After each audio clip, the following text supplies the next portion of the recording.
if you keep up with the literature and the scientific research on self-regulation, healing, and homeostasis, then you've probably heard of the vagus nerve. The vagus nerve is part of the parasympathetic nervous system, and it's the longest and most important nerve in the parasympathetic nervous system. It controls many involuntary functions, including heart rate, breathing, digestion, and immune response. So the vagus nerve has been considered the healing nerve of the body. The sympathetic nervous system is responsible for the fight and flight response. The parasympathetic nervous system for the rest, rejuvenate, renew, and healing response. These are part of our autonomic nervous system. In yogic traditions, the autonomic nervous system would be considered the neural correlate of the subconscious mind.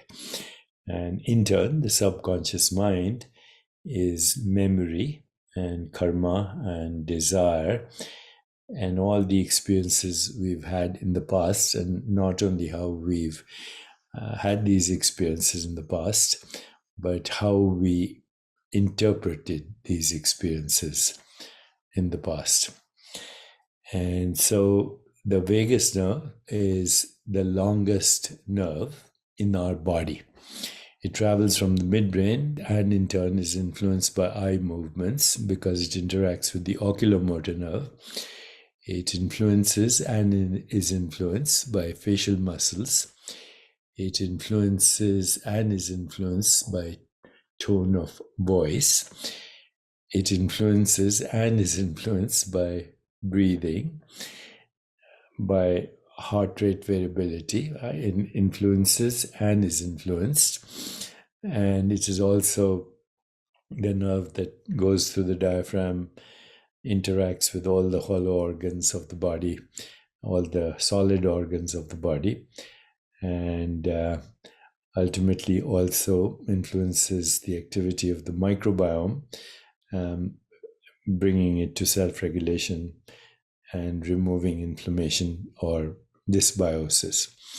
The vagus nerve has bilateral traffic, so we can activate healing by vagal activation. So let's see some of the methods by which you can activate the vagus nerve. First is eye movements. When we move our eyes, we are stimulating the vagus nerve. This stimulation can help to calm the body and the mind and reduce stress and anxiety. And there are a number of eye movements and eye exercises that have been shown to be effective in stimulating the vagus nerve. So here are some of them. One is called the oculocardiac reflex, OCR. This is a reflex that causes the heart rate to slow down when our eyes move in different directions.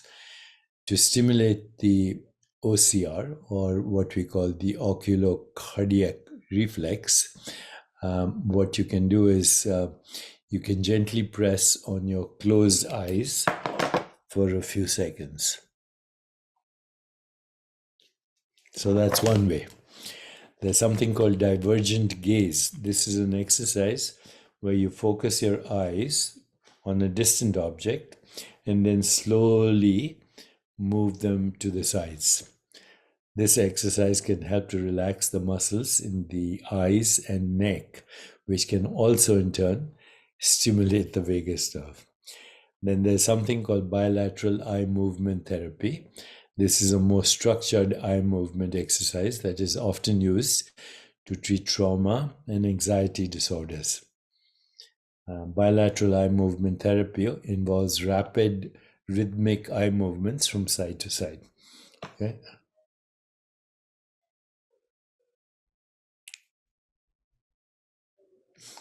Okay, takes a little practice. But if you've ever seen Bharatnatyam dancing, you see those dance moves with mudras and breathing and chanting and eye movements. All of them stimulate the vagus nerve.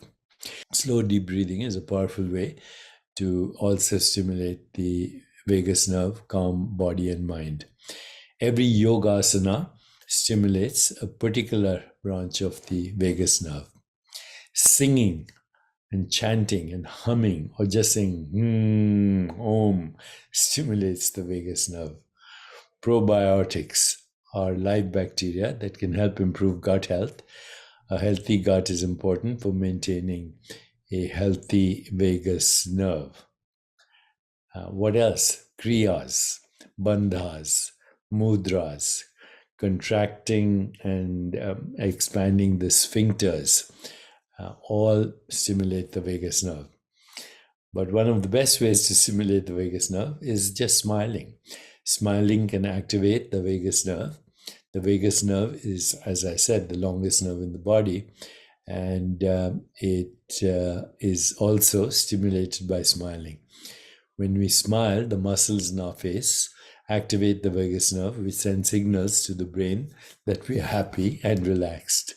This can lead to a decrease in heart rate and blood pressure and change your heart rate variability and increase feelings of well-being.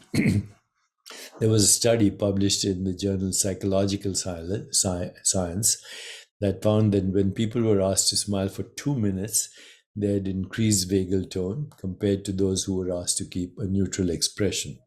The study also found that the more genuine the smile, the greater the increase in vagal tone. Another study published in the journal Neurology found that people who had a stroke and lost the ability to smile still had increased vagal tone when they were shown pictures of people smiling. This suggests that the act of smiling, even if it is not genuine, can activate the vagus nerve and have beneficial effects on the body.